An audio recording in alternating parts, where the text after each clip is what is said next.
up on this edition of Primetime News. Ruling and opposition party lawmakers frantically push on with last-minute campaigning to win over voters for tomorrow's by-elections. There are 4 seats up for grabs. And the death toll and number of injured continue to dramatically spike by the day in quake-hit Nepal. Help is on the way from all corners of the globe, but time is running out to find survivors. The U.S. and Japan update their defense agreement. It allows Japan to expand its right to collective self-defense. For all these and more, stay with us.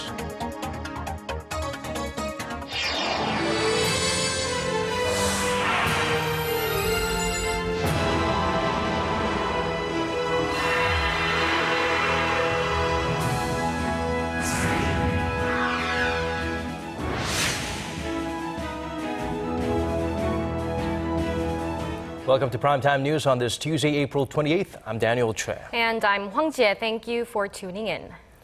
Well, President Park Geun-hye responded to the ongoing political wrangling over a bribery list left by businessman Sung Wan-jong, which led to the former Prime Minister's resignation yesterday. Her message was conveyed by her senior press secretary as she is reportedly ill from her South America trip. Choi Yoo-sun starts us off.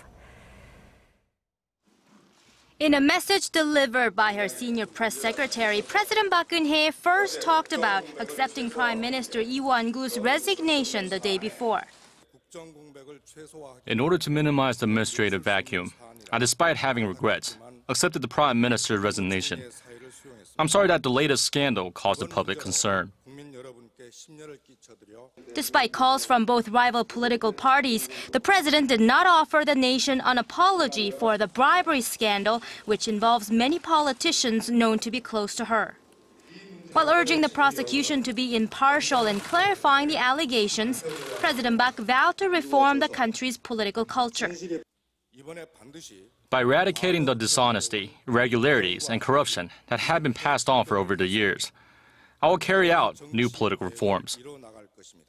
The president also left the door open for an independent probe if agreed upon by the rival parties should the prosecution's investigation fall short of clarifying all the allegations. The president added that 2 pardons granted to Sung Wan-jong by the former Roh Moo-hyun administration should also be investigated. A pardon should be granted only in a special case where the country needs to save the person and when there's public consensus. She asked the political parties to set their differences aside, agree on pending public employee pension reforms, and pass bills expected to help create jobs for the country's young people. Choi Yoo-sun, Arirang News. And to the president's message of regret over Lee Wan-koo's resignation, reaction from the country's rival political parties were polar opposites. Park Ji-won has the details.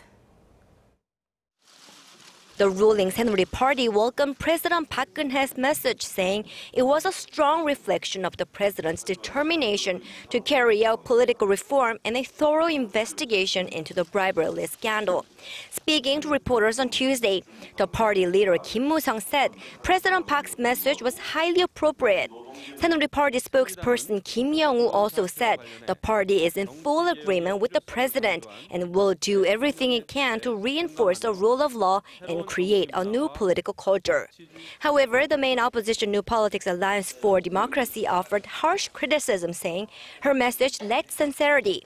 Speaking at the assembly briefing on Tuesday, the Liberal Party's spokesperson Kim Young-look blasted Park for failing to acknowledge the corruption allegations brought against some of her closest aides at the presidential office. Current Presidential Chief of Staff Lee Byung-gi and former Chief of Staff Kim Ki-chun were also listed on the suicide memo left by businessman Sung Wan-jong. The Liberal Party criticized President Park for ignoring their concerns over the impartiality of current investigation and their calls for the immediate appointment of special prosecutors. They also took issue with the president's remarks on special pardons given to Sung Wan-jong by the liberal Roh Moo-hyun administration, calling them irrelevant to the current bribery scandal in an attempt to intervene in the upcoming by-elections. Park Ji-won, Arirang News. Now, shifting gears, it's all hands on deck for Korea's ruling and opposition parties.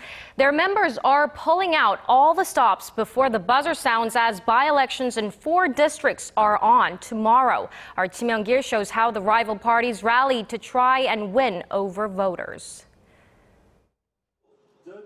The ruling Saenuri Party and the main opposition New Politics Alliance for Democracy started the day in Incheon's Gangwabi district and finished the day on the streets of Seongnam in Gyeonggi-do province and Seoul's Gwanak-bi district. I've been asking voters for support, promising that our governing party will bring about change in the 4 districts where development is lagging. I believe we will have good results in the race. Meanwhile, the liberal opposition MPAD urged voters to consider the incumbent government's record, especially the recent bribery scandal involving President Park's aides and ruling party lawmakers when they head to the ballots. President Park Geun-hye's administration should be judged through voting. This is a way to revive the economy, safeguard people's money, root out corruption, and achieve political reform. Competition is especially fierce in the Gwanak-bi district, which has long been regarded as the opposition's home turf. Former MPAD senior advisor Chung Dong-young is currently running as an independent, which may split the liberal vote and give the ruling Conservative Party a backdoor chance. Both parties hope to secure at least 2 seats in Wednesday's by-elections as they mobilize their members to cover every last inch of the constituencies. The National Election Commission expects the results to start filtering through from 10 p.m. Korea time on Wednesday. Kim Young-gil, Arirang News. And for the first time in 18 years, the United States and Japan have signed a new defense guideline. While it enhances Japan's international peacekeeping capabilities, some Korean watchers are worried that it could also increase regional tensions. Our Na Yeon-kyung has this report. U.S. Secretary of State John Kerry says the new agreement is a historic transition in the defense relationship between the U.S. and Japan. Speaking at a joint press conference in New York on Monday, Kerry also had a clear message on territorial disputes between China and Japan in the South China Sea. Our treaty commitments to Japan's security remains ironclad and covers all territories under Japan's administration, including the Senkaku Islands. Watchers say Monday's agreement will enhance U.S.-Japan cooperation in dealing with territorial disputes in the region, but the shift has also elicited some concern in South Korea. The new guideline expands Japan's defense cooperation from 3 to 5 areas, allowing Japan to exercise its right to collective self-defense and help third countries under attack. Washington and Tokyo stress this will better deter North Korea's ballistic missile threats, but some skeptics in South Korea argue that the change could strain the country's alliance with America. If, hypothetically, Korea and Japan were to engage in military conflict over Korea's easternmost Dokdo Island, under the new guideline, they say the U.S. would be supporting Japan. However, unnamed Korean government sources said Tuesday that this situation is unrealistic because Korea has clear sovereignty over the islets. The sources believe the new provision stipulating that Japan must respect a third country's sovereignty when exercising collective self-defense was made with South Korea in mind. Na Yeon-kyung, Arirang News. And Japanese Prime Minister Shinzo Abe passed up the chance to help heal the wounds inflicted by Japan during wartime. On Monday, Abe chose to offer no clear apology for his country's sexual enslavement of tens of thousands of Korean and Asian women during World War II. Our Kim Yeon-bin reports. Given his track record on the issue, it didn't come as a major surprise that Japanese Prime Minister Shinzo Abe maintained his vague stance on history during a lecture at Harvard University on Monday. Addressing the audience, Abe said he had feelings of remorse for the victims of wartime sexual slavery, but worded it in a way that didn't identify Japan as the perpetrator. With regard to the comfort women issue, my heart aches when I think about the people who were victimized by human trafficking and who were subject to immeasurable pain and suffering beyond description. On this score, my feeling is no different from my predecessor prime ministers. Watchers say Abe's remarks was carefully calculated so as not to deviate from his administration's existing position of not directly acknowledging Japan's responsibility for its wartime atrocities. Outside the auditorium, dozens of students and other protesters, including Lee Yong-soo, one of the surviving sexual slavery victims, held a rally, urging Abe to apologize for Japan's past wrongdoings. Historians say tens of thousands of women from Korea and other Asian countries were taken by the Japanese military to serve troops before and during World War II. Japan's lack of genuine apology for its treatment of the women has seen relations between Seoul and Tokyo hit fresh lows in recent years. Abe will become the first Japanese leader to give a speech to a joint session of U.S. Congress on Wednesday. But many critics say it was a mistake bestowing Abe the honor because of his distorted views on Japan's wartime atrocities. To many observers, the Japanese Prime Minister's lack of remorse for wartime sexual slavery during his speech on Monday is a clear indication Abe will offer no clear or genuine apology for a country's past wrongdoings during his highly anticipated speech to U.S. Congress. Kim Hyun-bin, Arirang News. While the Japanese Prime Minister is in Washington, a former senior U.S. official spoke to South Korean reporters about his take on the ongoing historical dispute between the two neighbors. One of those reporters was our Hwang Sang-hee, and she tells us he highlighted that Japan's apology must come from genuine desire, not outside pressure. Human trafficking. That's how Japanese Prime Minister Shinzo Abe has chosen to refer to Tokyo's sexual enslavement of some 200,000 women during World War II. He used the phrase for the first time in a Washington Post interview last month, but did not mention that the Japanese government was behind the trafficking, stirring up anger in Korea. It came up again in Abe's first public speech in Washington at Harvard Kennedy School on Monday. But former U.S. Deputy Secretary of State James Steinberg said Tuesday that less emphasis should be put on the exact words. We should focus less on trying to parse the nuances of language and focus more on the question about whether there is a kind of reconciliation and a coming to terms with the concerns about the past that allow us to move forward. However, Abe's choice of words has once again raised serious doubt about his sincerity. But the former U.S. diplomat said the two neighbors have more commonalities than differences. While the two sides seem unable to find any shared ground, Steinberg said Washington should not pressure either of its allies. It wouldn't help the problem. When people do things under coercion or pressure, they're always looking for ways to get away from it because they didn't want to do it. And this understanding that needs to take place between Japan and South Korea has to come out of a genuine desire on both sides to try to see if you can find common ground. Still, Mr. Steinberg said that he will be watching Prime Minister Abe's next two public speeches in Washington closely, adding that a commitment for a sincere resolution will lead to a very positive outcome. Hwang Sang-hee, Arirang News. Moving on to other stories, the captain of the Sewol ferry will serve his life in prison after an appeals court upheld a murder charge against him. The Gwangju High Court overturned a trial court's lesser conviction for negligence against Lee Jun-suk, who was sentenced to 36 years in prison last year. He and 14 other crew members escaped the listing ferry, leaving more than 300 passengers on board last April.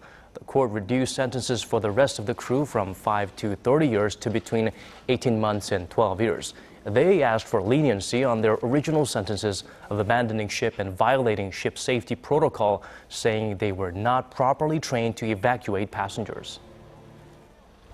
Bank of Korea Governor Lee Ju-yeol says the Korean economy is showing subtle but positive signs of recovery, adding that the second quarter will be crucial in deciding whether it will continue on with the momentum. The central bank chief went on to say today that consumer sentiment is improving while housing and stock markets are taking a favorable turn. He added that foreign investments continue to flow into the country, with Moody's revising up its outlook on Korea from stable to positive earlier this month. But he did point out that the weakening Japanese yen and China's slowing growth could harm Korea's exports. And the U.S. ambassador to Seoul, Mark Lippert, says Korea is a natural candidate for a Washington-led regional free trade pact known as the Trans-Pacific Partnership, or TPP. Speaking at an economic forum today, Lippert said that Korea already has FTAs with many countries in the Pacific, most of which are partners of the TPP. He also referred to the multilateral trade pact as a Korea-U.S. plus agreement, citing the free trade deal between the two allies since 2012. Seoul has yet to make a final decision on joining the TPP, which is expected to account for 30% of world trade and 40% of the global GDP, with about 800 million consumers.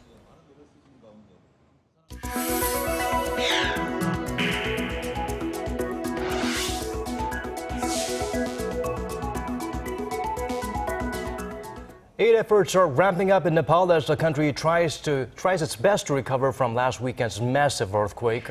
And Nepal's army and international aid organizations have been mobilized to help with rescue and support work. The confirmed death toll now stands well over 4,400, with at least 8,000 reported injured. And what's even more alarming is that Nepal's Prime Minister said the figure could rise to 10,000. Our priority is to deliver tents, water, instant noodles, electricity generators, and necessities. Following on from this, we will continuously coordinate the flights to deliver the second round of aid. The United Nations says 1.4 million people require food aid. 8 million people, more than a quarter of Nepal's population, have been affected by the deadly earthquake. And Nepal's devastating quake has released ripples of shock and worry affecting many in the Nepali community living here in Korea. They're worried and grief-stricken, desperately waiting for contact from their loved ones back home. Shin Se-min has more. One by one, they say goodbye. These Nepali men and women have gathered to pay respect to the lives lost in one of the strongest quakes to hit their home country. Among them is Ang Tendi Shepra, who came to Korea 7 months ago. He says the quake broke his 11-year-old son's leg and took the lives of 10 of his friends, who he used to climb Mount Everest with. I haven't been able to talk to my son since the quake. I used to be on the phone with him twice a day. It's been hard for me. Like Shepra's family, misfortune has hit the homes of thousands like his. Arjun Hamal is a cook at a local restaurant. His wife and 2 children are now refugees camping out in tent shelters in Kathmandu, fearing their cracked home will collapse at any moment. Little bit cracked my home, and then they are sleeping outside, not any electrical, not a water, and then not a food, little bit difficult. Although he confirmed that his family members are safe, he is far from relieved as he can't get back to them during this tough time. Some 28,000 Nepalis are either working or studying in Korea. And while they may be far from home, helping hands are busily working to console and help them as they deal with their loss. The Embassy of Nepal in Seoul says it has been receiving an outpouring of support from locals and civic groups. I'm meeting this afternoon with the executive director of the Korean Airlines. He is the vice president of the airlines as well, and I will take up the matters regarding the transportation of the relief materials and some other means of assistance, whatever they can extend to us. Organizations in Korea have begun collecting money and daily necessities to send to Nepal. Every little bit helps for those pulling out bodies or survivors trying to cope with the situation. Everything from medical kits, batteries, everything is of help for those people in desperate need. Shin Se-min, Arirang News.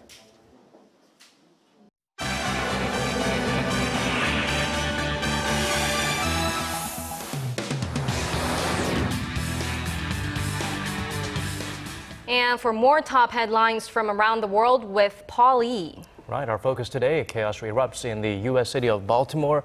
Apple beats the street with surging iPhone sales, and the famed actress Salma Hayek touches the lives of Syrian refugees. Paul, let's start off in the United States. Firefighters are still putting out the flames from a night of widespread riots. This after days of large protests demanding answers for the unexplained death of a young black man arrested by police. That's right, and the escalating violence has even prompted the governor of Maryland to declare a state of emergency. National Guard troops have been deployed on the streets as a week-long curfew goes into effect in just the next few hours. America's largest independent city erupted in mayhem on Monday as hundreds of rioters looted stores, set buildings on fire, and clashed with police. At least 15 officers were injured overnight. Baltimore Mayor Stephanie Rawlings Blake described it as one of the lowest points in her city's history. Yeah, this is one of our darkest days as a city, and I know that we're much better than this. We know that the world is watching, and we cannot allow our city to devolve into chaos because of a small group of criminals that are moving throughout our city. The latest violence broke out near the funeral of 25-year-old Freddie Gray. He died while in police custody on April 19th due to spinal injuries. Gray's death has reignited public outrage over police tactics following the killings of unarmed black men at the hands of white officers last year. And taking a look now at the latest in the tech industry, Apple has posted another record-breaking first quarter, that is, on the back of soaring demand in the Chinese market. In its latest earnings call, Apple said it sold over 61 million iPhones worldwide between January and March. That's a 40% jump compared to a year earlier. It also marks the first time Apple sold more of its smartphones in China than the United States.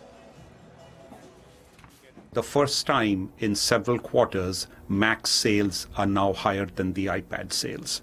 But it's the iPhone that continues to beat all expectations. Look at China, 71% increase. That's just phenomenal. So basically now the Chinese market has become more important than the US market. And to a great extent, the Chinese market is still untapped. It's not a mature business. It's a growth business there.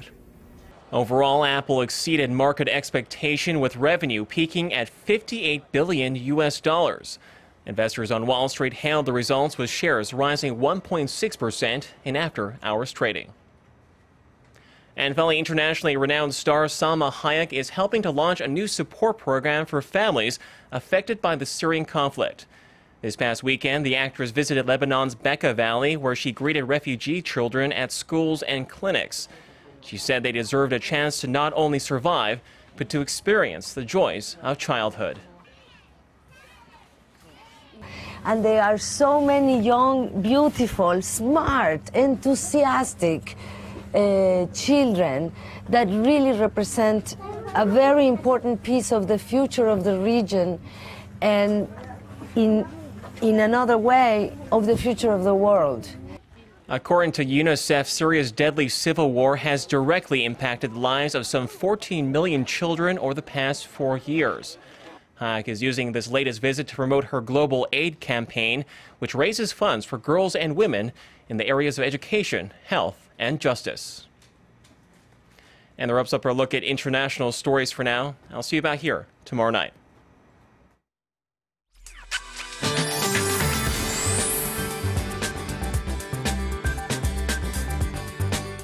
Well, the capital saw the highest temperature of the season again, reaching 26.9 degrees this afternoon, while southern provinces had a tad cooler day with on and off showers. And as we can see, rain clouds are still hovering over some parts, dropping light rain. And 5 to 40 millimeters of precipitation is in store for the southern regions through tomorrow morning.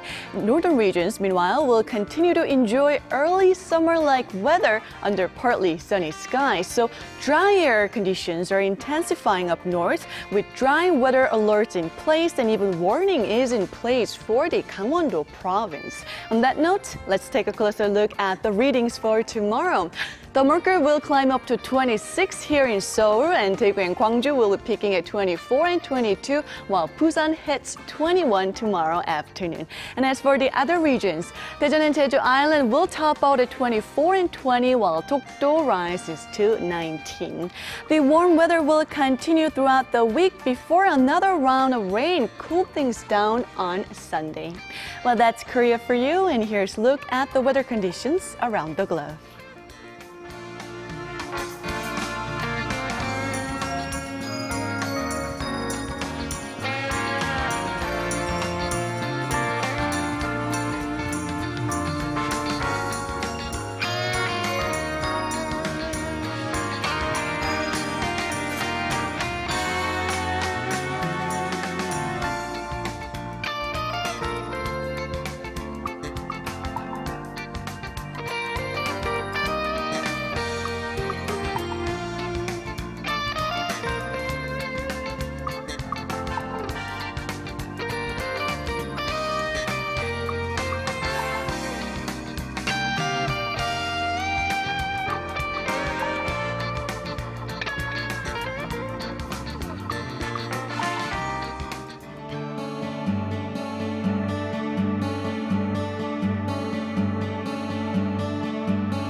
And that brings us to the end of our newscast. Thank you for staying with us. I'm Hwang Ji-hye. And I'm Daniel Che. Please join us again same time tomorrow. Goodbye for now.